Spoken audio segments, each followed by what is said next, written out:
we saw HorusPaulin play versus Dark, and we talked that matchup a lot because both of those players are doing so well right now. HorusPaulin, as we mentioned, is currently second in points in the World Warrior in Brazil. Dark is currently first. So second in points, HorusPaulin. Now hoping to make it through in loser's side over Chocotone, who got sent down to losers by Alexis. As a reminder, he then took out Shades BR. He took out Mejia as well. Now he's going to have to take out HorusPaulin, a very strong player, a tough match as a player opponent. But we've seen Chocotone in big situations like this before. You know, for him, he has made it into the top 16 for CPT a couple of times at least. Last year, he made it in both times, is what I should say. He got 9th and 13th. So big bummer if he ends up in that same kind of position again, right? Just outside of the top 8, not quite there on the Sunday day, ending things off on Saturday. It's not something he wants to see happen again.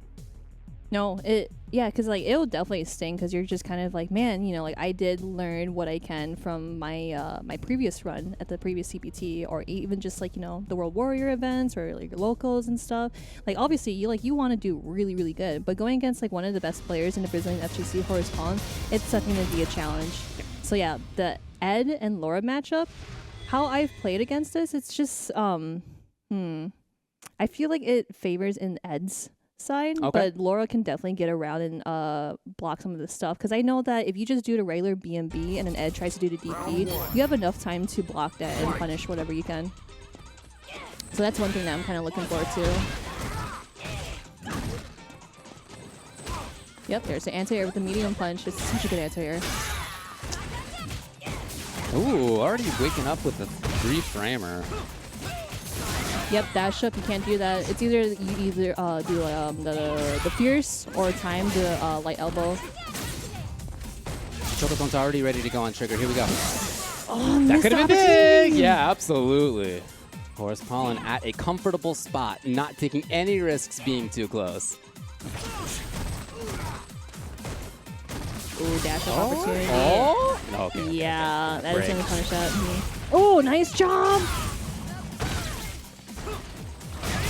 Oh, interesting. I wonder if he read the V shift, because if he did V shift, he would get punished for that. But it was a little bit scary, especially with how much health you have. Situation where you got to make the mix happen, and sometimes it doesn't work on your side. Right. But that works on his side, blocking it just right.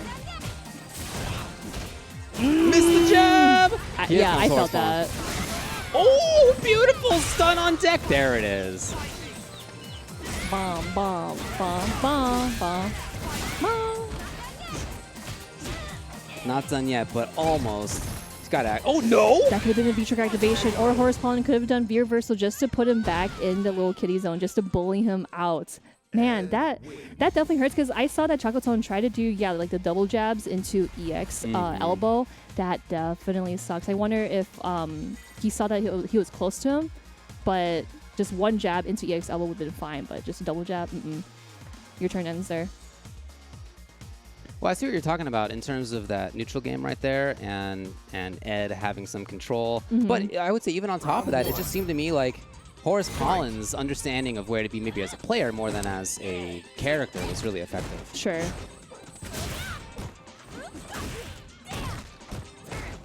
Yeah, Fierce is really good too, just to kind of like push yourself a little forward.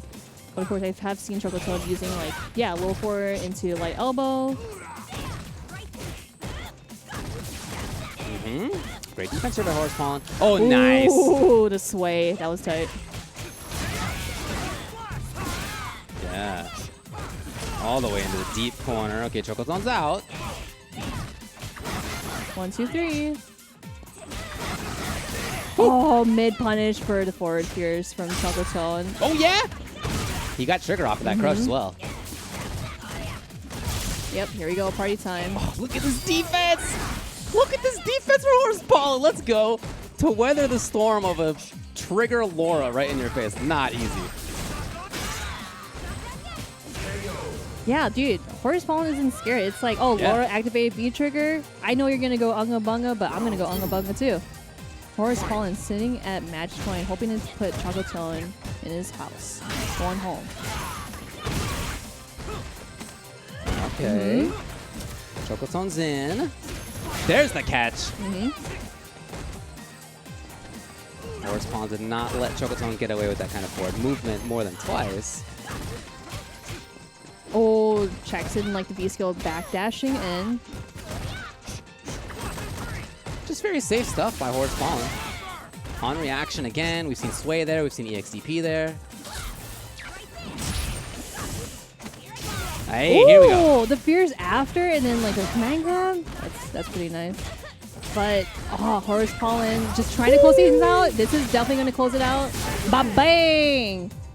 Chocotone struggling to get through HorusPaulin. Literally like just a really big rock in his way, just trying to get into top 8. But HorusPaulin's like, no, I got to get into top 8. And he did. The defense there is really what stands out in my mind by HorusPaulin. When Chocotone was right in his face with V-Trigger Laura trying to mix things up, and it wasn't even like he was depending on, risky V-shift